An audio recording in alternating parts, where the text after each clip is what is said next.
The original Resident Evil is what some might call the first true survival horror game.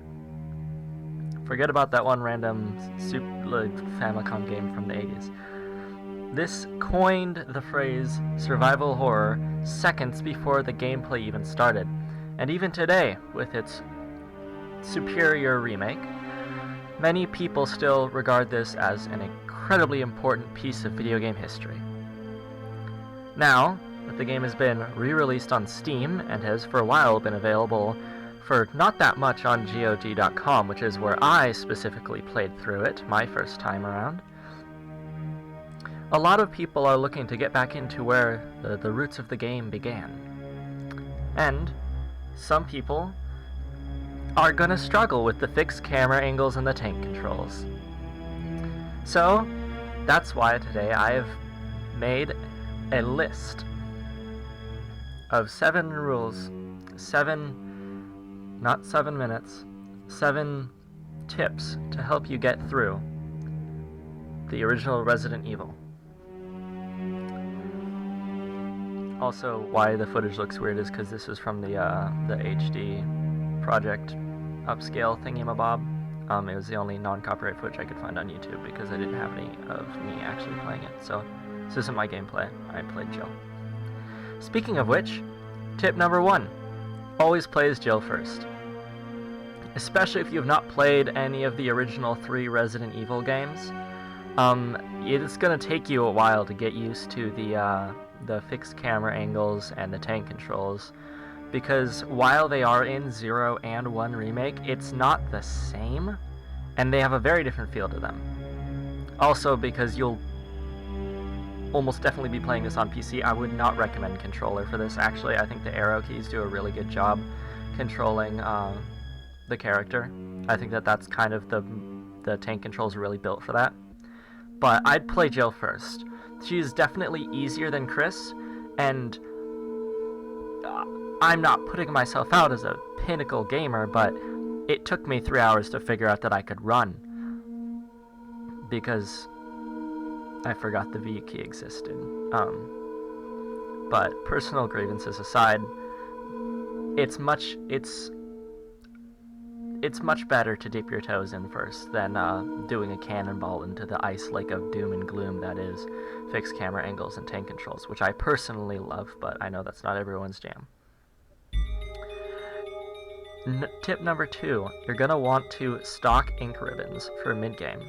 Now, depending on which version you play, you might not have to use ink ribbons to save, but if you are, then you're going to need them a lot in mid-game, as that's where there's a lot of backtracking and you get some tougher enemies put in. Late game's honestly surprisingly easy. I found most of my struggles in the mid-game, especially on the 2nd floor hallway that's pictured right now. Tip number 3. Especially on the Jill campaign, it drowns you in green herbs. I think there's like a total of 3 or 4 blue ones, and there are a lot of red ones, but it's completely fine to eat green herbs. This is one of the only Resident Evil games I would suggest doing so, because there is so many. You could open up like a weed joint here and not have to get a delivery for like months. It's insane how many herbs are around here. Also, tip number 4. No, wait, we're on 5 now. Oh, I skipped 3. My bad. I'm not re-recording this, so we're just gonna go with that. Tip number 3. Always use the shotgun and the Beretta. They are basically able to take down about anything with ease, and you want to save some of your more precious ammo for the late game. The only exception might be the Hunter Alphas, I think, because they are a pain in the butt. Okay, now to number 5 for real. Don't kill dogs or crows if you can help it. They're not an ammo sponge, but because they're hard to hit and the auto aim in this game is weird and stagnant and weird,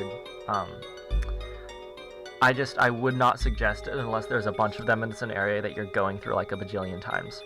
But I don't think that's true for crows in any part of the game. In fact, you can completely miss them. And dogs, it's only true a couple areas, so you should be fine.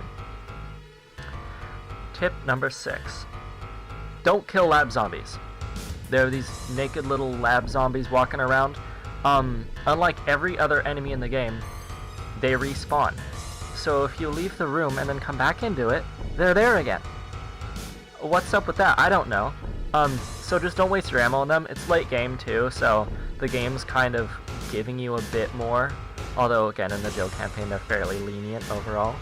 I would just try to avoid them. There's only like 4 or 5 of them, and they are kind of more spongy and tanky than regular zombies. I don't know why they don't have clothes, but you know, whatever. And tip number 7, which I would say is one of the more important tips. Depending on how you play the game, there'll be 1 or 2 final bosses, which are the same person, but it's a fake out death. That's not really surprising first time around. Either way, don't use the grenade launcher, rocket launcher, whatever. The big thing that Barry gives you ammo for that's really dangerous and is really good at killing living things.